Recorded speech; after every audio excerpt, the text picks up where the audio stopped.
It is my great privilege and honor to introduce our distinguished speaker, Dr. Chandra Bhushan Kumar, IAS, who has kindly joined us at the World Applied Anthropology Congress 2026, being held at ICRISAT, Hyderabad. Dr. Chandra Bhushan Kumar is a distinguished 1995 batch officer of the Indian Administrative Service, belonging to the AGMUT cadre, and currently serves as the Chief Secretary of the Andaman and Nicobar Islands Administration. Over a distinguished career in public administration, he has brought together administrative leadership, academic scholarship, and a deep engagement with the issues of governance and human development. He holds a Ph.D. in geography from the University of Wales, an LL.B. and a master's degree in public administration from Syracuse University. His multidisciplinary academic training, combined with his extensive experience in public administration, gives him a particularly valuable perspective on the complex relationship between people, places, institutions, development, and society, concerns that lie very much at the heart of applied anthropology. Ladies and gentlemen, please join me in extending a very warm welcome to Dr. Chandra Bhushan Kumar, IAS. Having a doctorate degree in geography, and here what I'm going to talk about basically related to a particular issue which I have dealt in my thesis also, and also in my professional work. This is something which concerns all of us. All of us are drinking water from this water bottle kind of thing, and it never occurs to us why we use this bottled water in India, because we say that we don't trust the municipal supply or something like that, because we have concern of quality and all those things. So in my presentation, I'm going to take you through water narrative throughout the history, and how in recent times it has been responded, and how it is connected to our knowledge, our wisdom in this particular arena. So it's a term called Mitraveda to Mitralabh. So it's a kind of differences amongst the friends. So from that you transition to mutual benefit to the community or the friends or something like that. It's a line which you will find in a very ancient text, Panchtantra. So it comes from that particular thing. So that's our particular endeavor, and how it can help us in designing our policies which is more resilient and which can address the concerns related to climate change. I happened to see a movie called, very famous, most of you would have seen, or you would have studied in the context of environment or climate change, Rashomon. That okay, the truth, one thing is there, but how everybody experiences that's very different. So it can have many meanings. And so here I'm going to talk about water narrative, what has gone wrong, and how we are doing the course correction in this particular context. I'm not going to discuss on these issues, because climate change is the real thing, and how it is impacting one of the most critical resources, which is important, essential for our survival, which is water, and how it is impacting globally in terms of seasonal variability in water availability. How this is coming from 2023 report of UN Waters, and all these things are available. Water stress, like you can say India and a lot of other countries are also in extremely stressed situation in terms of water. Water quality, which is a concern, and that's why we end up having water bottles and all those things. Groundwater depletion. Our country, like ours, it has always been dependent on groundwater. Almost 85% of India used to be dependent on groundwater. And how this particular future is being projected in terms of like 2050 kind of thing. Situation is not looking very great in terms of the current scenario which we are having in terms of water in the face of this climate change issue. What went wrong? In the morning, there was a beautiful lecture on this keynote address on Anthropocene. And there it was basically talked about that, okay, when the steam engine started, then this whole thing has happened or something like that. When I was doing this particular research, and I realized that water became H2O in late 18th century, early 19th century. That's the period when we were understanding this is H2O. So all water came as a singular definition, which is called H2O. And that defined the whole design of water supply or water management across the world. When if somebody has done research in water sector, when London faced the issue of water and cholera issue, and then it was established that it has a health concern and the supply has that particular situation, then urban water management as a particular instrument was popularized worldwide globally. And since we were like part of the colonies, it was a kind of very, very hesitant extension of that particular design. In fact, in 1870s, there was debate in British Parliament because municipality of Delhi, they also asked that, okay, like London you have done with the Thames and they are working on that, why don't you do here? But the debate in the parliament ended up with one particular comment that India has so many large rivers and very heavy monsoon. You don't require this kind of water management system in this particular field. So that's a kind of hesitancy in terms of investment because it's a difficult. And I'm talking only about urban area. Forget about rural India. Rural India is supposed to have a kind of water available in your doorstep, in wells, in ponds, in all kinds of things, and which had a history. What also happened that this particular design that unless you drink from a tap, it is not safe or something like that.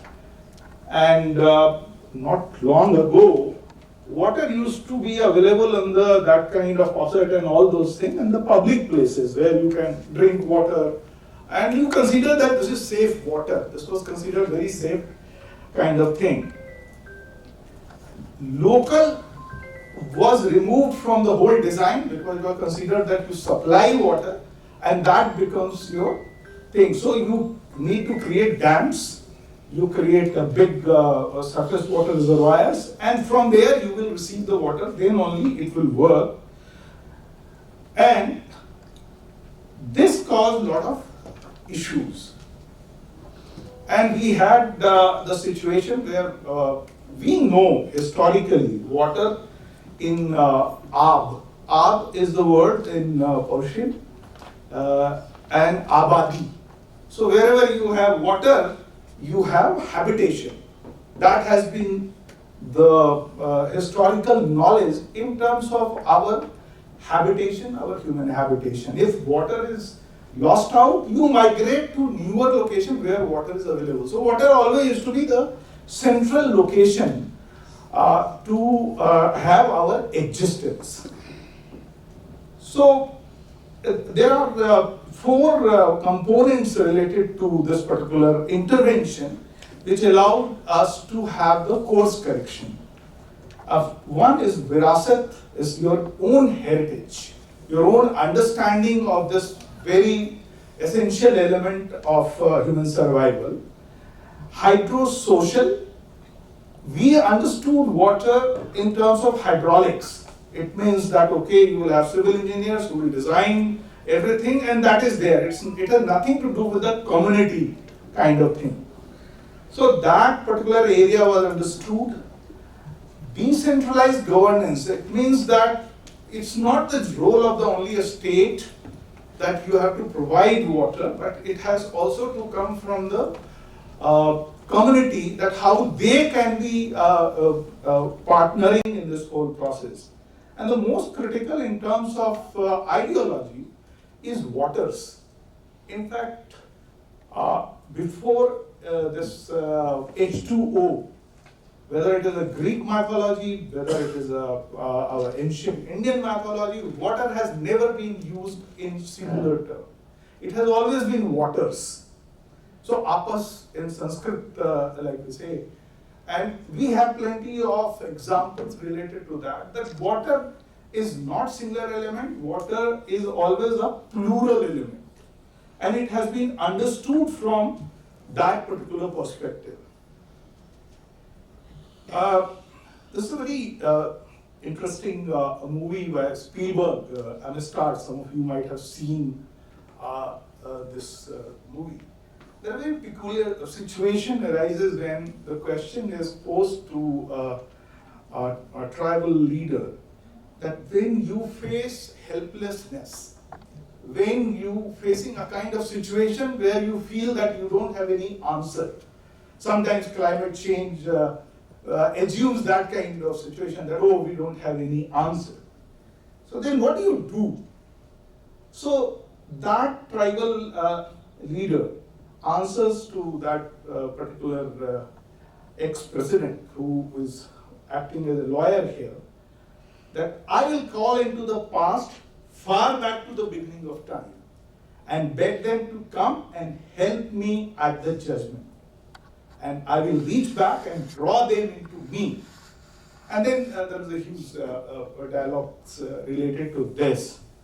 So what do you do when, because this is not something which human civilization has faced first time. If you read the book, The Collapse of Complex Societies, Harappan went away, Vijayanagar went away, a lot of other civilizations for different regions it has went away and vanished kind of thing. But they have dealt with this kind of situation, challenges also in their times. Certain things have survived, and we call them traditions. Earlier in my school days, we used to understand tradition means it's old, ancient, it has no value, it's still you are carrying on tradition thing.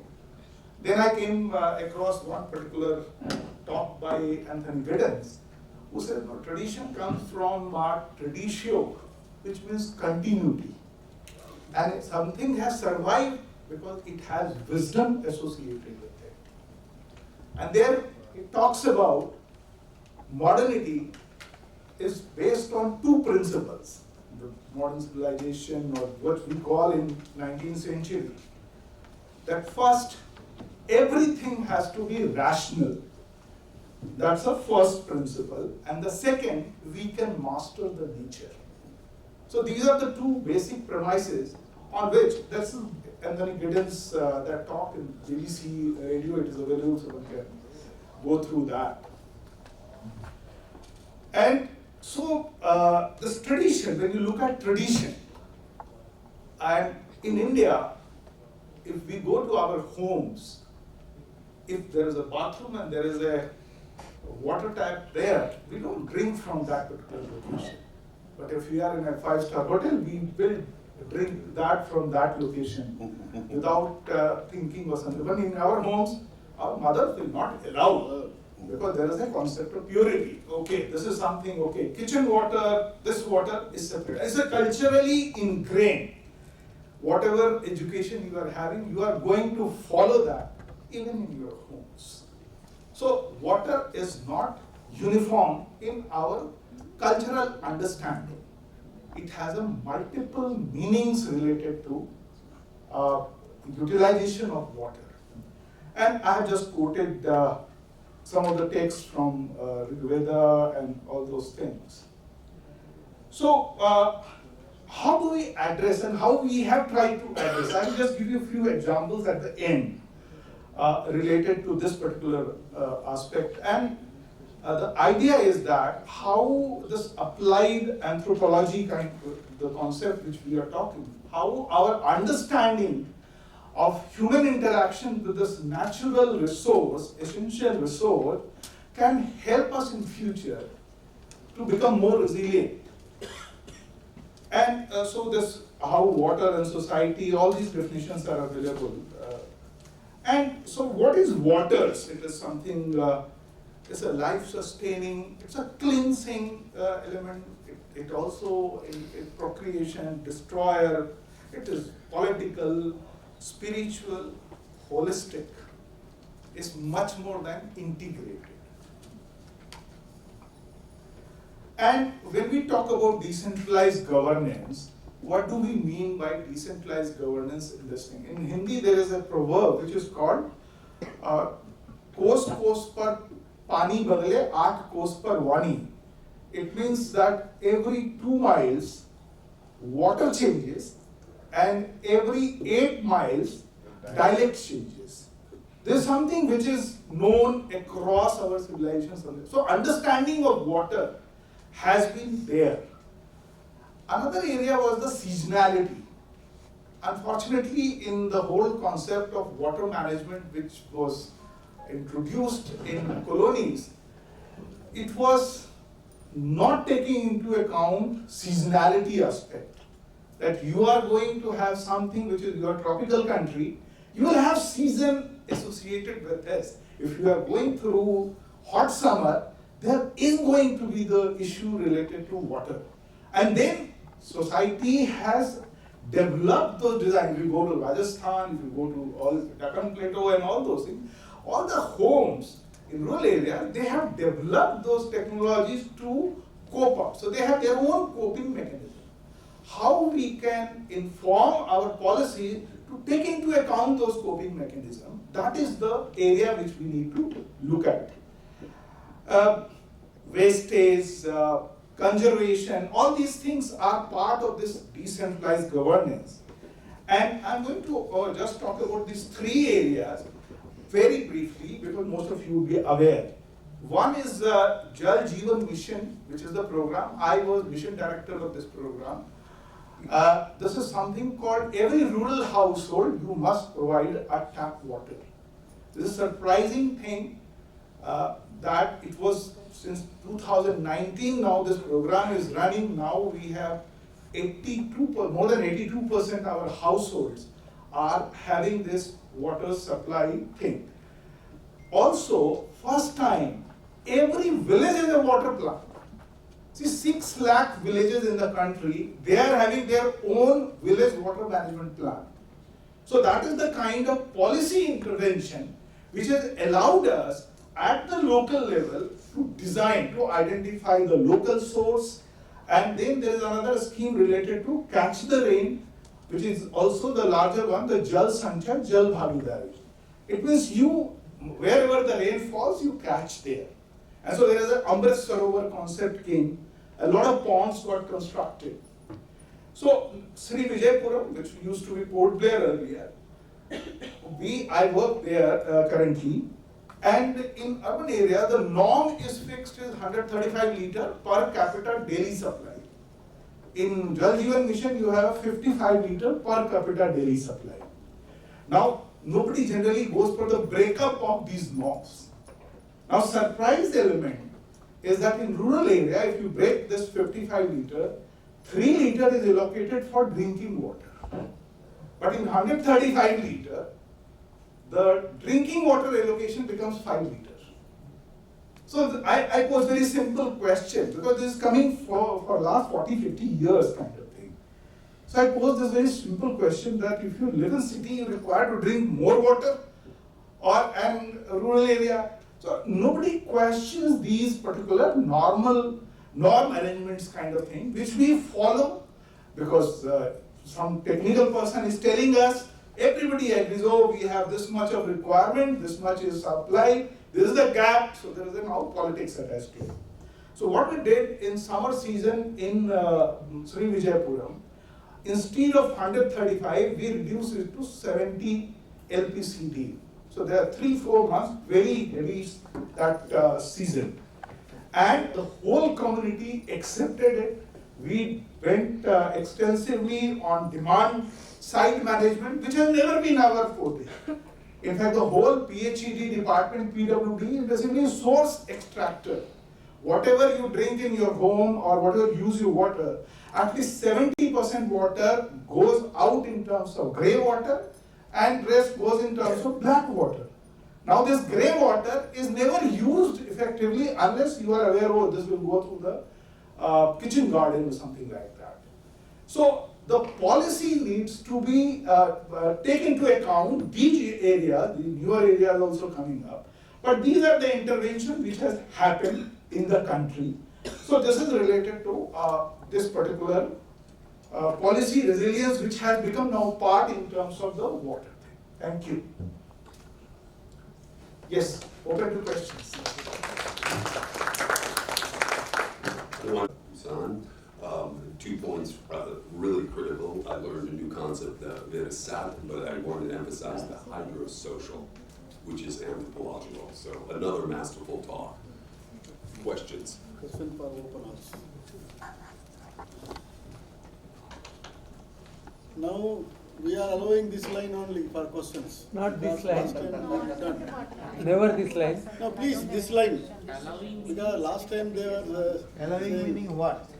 questions. I think you can go ahead, otherwise again time will be lost. Okay.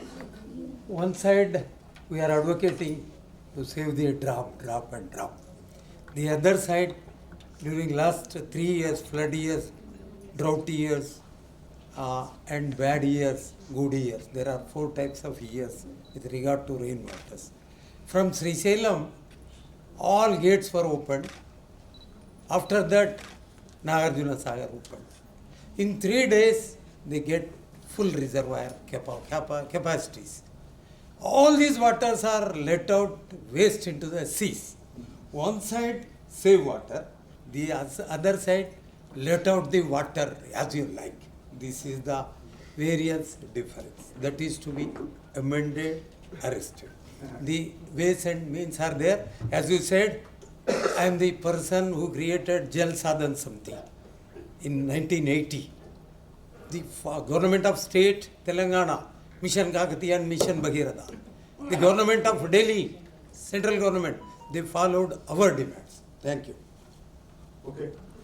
Something goes on everywhere in villages, you will find that particular thing. Whatever is coming, you must catch that. You don't allow, the claim is that everything is going runoff in the sea. That is not a wastage.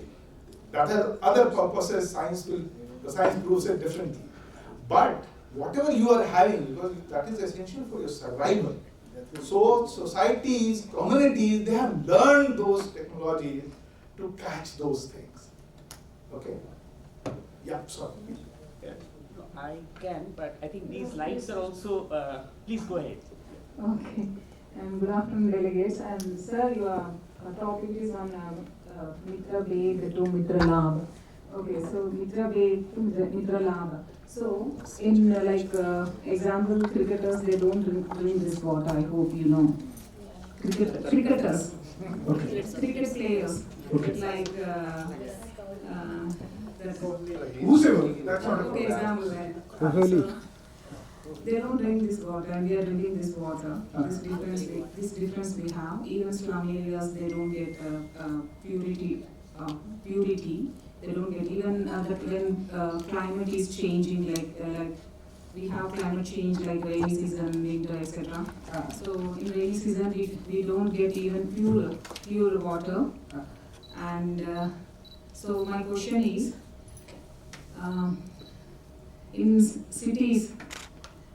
Okay. Yeah, please continue. Yeah, in cities, those who are financially okay are able to buy water, but the slum area people, they cannot afford to buy every day this type of water. See, again, this is work in progress kind of thing. We have a city called Katak in Bhubaneswar where you have 24/7 water supply. Okay, so they work with the community. They have now achieved that particular situation where now it was kind of thing you would not have thought they can have kind of thing. 24/7 water supply, who thinks in India? Everybody must have a syntax tank or something like that so that you can store water. So most of the cities are now working on this particular concept, and definitely work in progress. So naturally, whatever area you are talking about, things are going to change because the whole ideology, the whole principle has changed. They don't drink this water, even this water they This is something you should not. I was telling from that context that why we drink this water, because we don't trust the municipal water. Okay. Yeah, and the cost of this particular water, what is before us, maybe 20-30 rupees, but similar kind of thing you will find in 300 rupees also. That's the kind of thing. Okay. So I think it's a work in progress, and those areas are also going to change the thing because the principle and the idea has now come that how you can marginalized people like slum areas and people, they cannot afford to buy water. No, you don't require. You don't require now. See, I'm telling you, it may differ because India is a large country, so every city, every location will have a very different kind of governance structure. Water is something which is a state subject. That's another area which has to also understood. What purpose of my presentation was that it was not thought even that you can look at water from in Indian wisdom also. You said Rigveda, in Rigveda time you said okay, but Rigveda to now, we are in modern era, modern days, so nothing changed. No, that is something which is a very generalized statement that nothing changes. If you go to rural areas, because earlier we were worried about the rural areas are not having the water supply. You can look at the numbers here. That in 15 August 2019 we had 3,23 households, and mind you, this is reported by only the panchayats, not by the government officials from that point.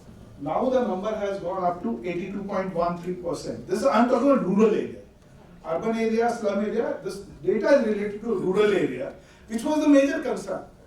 That in urban area you can have water some location or something like that, but rural area people used to travel to get the water. In fact, some of the villages, marriages were not happening because you were not at Bundelkhand was pretty famous. Now that tag has gone. That issue is now over. But Yeah. I think. Sorry, I think. Yeah, I think it is still relevant to Gadichindi is not very far from the Ahmedabad of. See, water will always be relevant. Nothing is going to complete the picture. Yeah. Population is going to be there. Mobility is going to be there. Water is essential element. It is going to be. We will never be say that we have overcome this particular problem. It is going to be there. As a human civilization, our job is to lessen the pain, to ensure that it is not go If for I the can risk. add to the actually whatever the other person may be saying is that of course the water, why are we in the first place actually have to buy the water, right? The water is supposed to be a basic fundamental right of everybody to get the water at a home. As I think some of the speakers already, maybe the people who are presenting here, they may have spoken that Telangana has already kind of tried to do one of the experiments, but then it is still not 24-hour services. The water service in Telangana, every household has that. They make a claim that of course the political parties can claim 100% and everything. That is not the reality. Maybe 90% or 95% it is done. I also come from the rural part of Telangana, so I don't live now here, but whenever I visit, I see the water coming. But then the maintenance is also another problem, right? Like in India, it is a multi-layer problem. Even if you constitute some of these schemes. So the question is not about of course the celebrities drink a lot of other things, but if you talk about the France or if you talk about any other country, like the Western Europe, the water is pretty much coming. Like whoever in the UN, you can drink water from the toilet, right? Like, or same in the Netherlands. So why can't we drink a tap water here? Because it's not safe drinking water.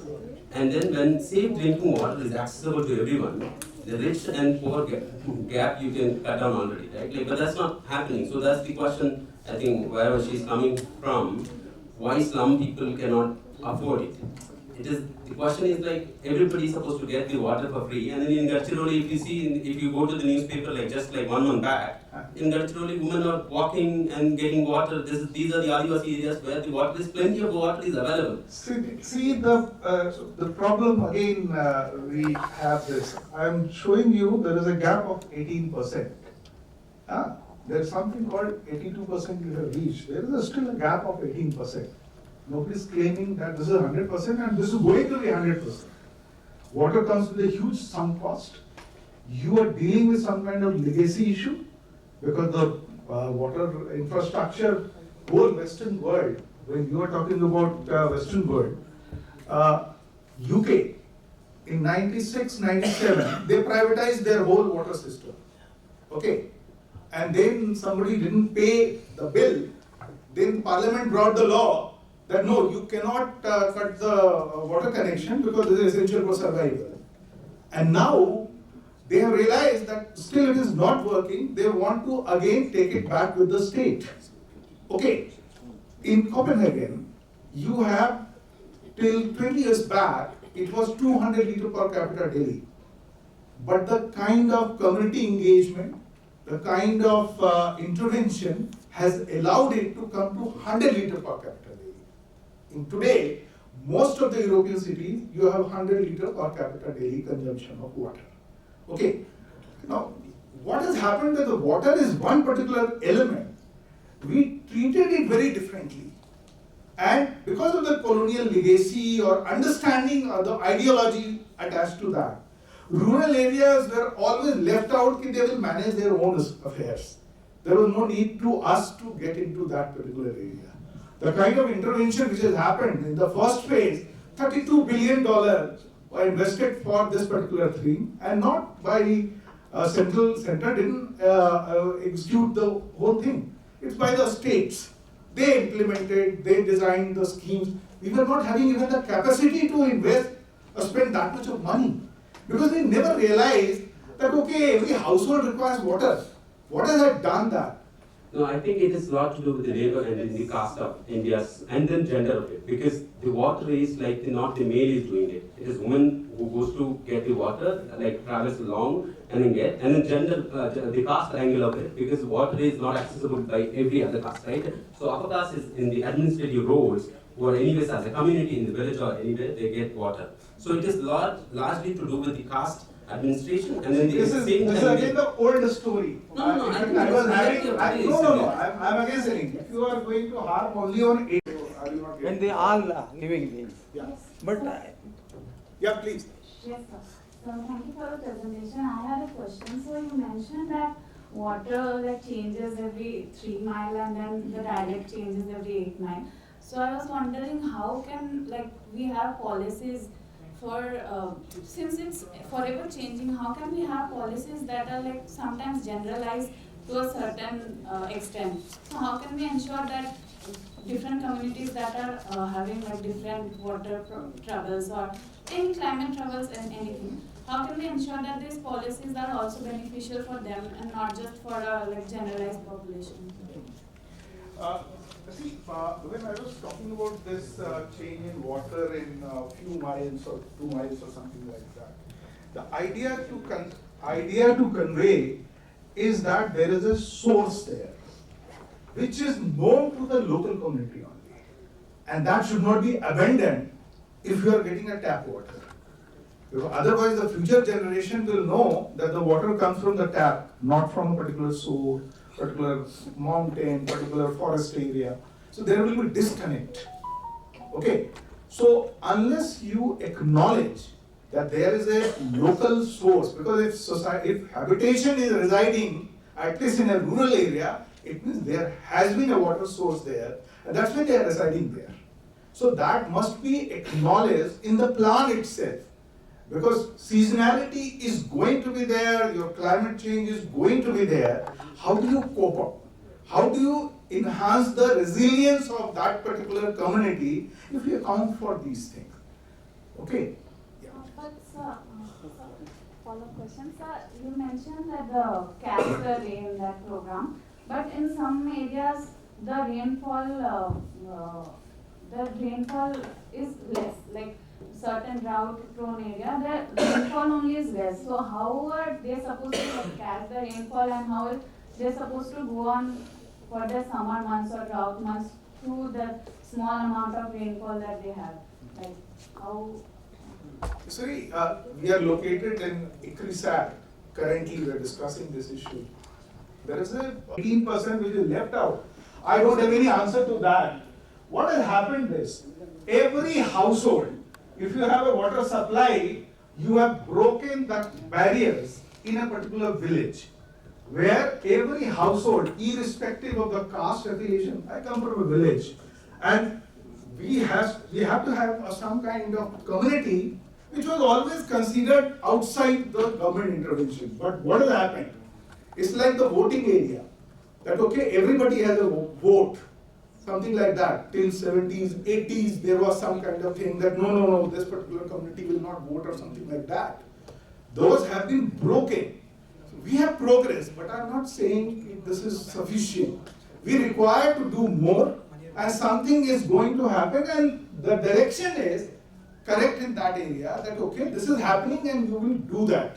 No, I agree with you, but the reality of this, the contemporary India have to agree that like, it is a gendered labor, right? Like it's especially the women who are working to get the water, and of course we cannot compare with the Copenhagen or New York or anything, because it is also very different per capita, and then purchasing parity is very different. And then they are wasting water, we are not wasting, right? Like for example, a man who goes to the shower, he may be wasting 200 liters water in one shower, right? But that's not the case in rural part of India. 200 whole family, as a whole family may not be in many Indian villages using 200 liters of water, right? So definitely different issues, but then it is more like caste and gender, not just I think, because that's what the statistics clearly puts it. And then if you look at Telangana data in the recent years, Telangana actually, women now may be spending less time in actually procuring water because there is a at-home tap.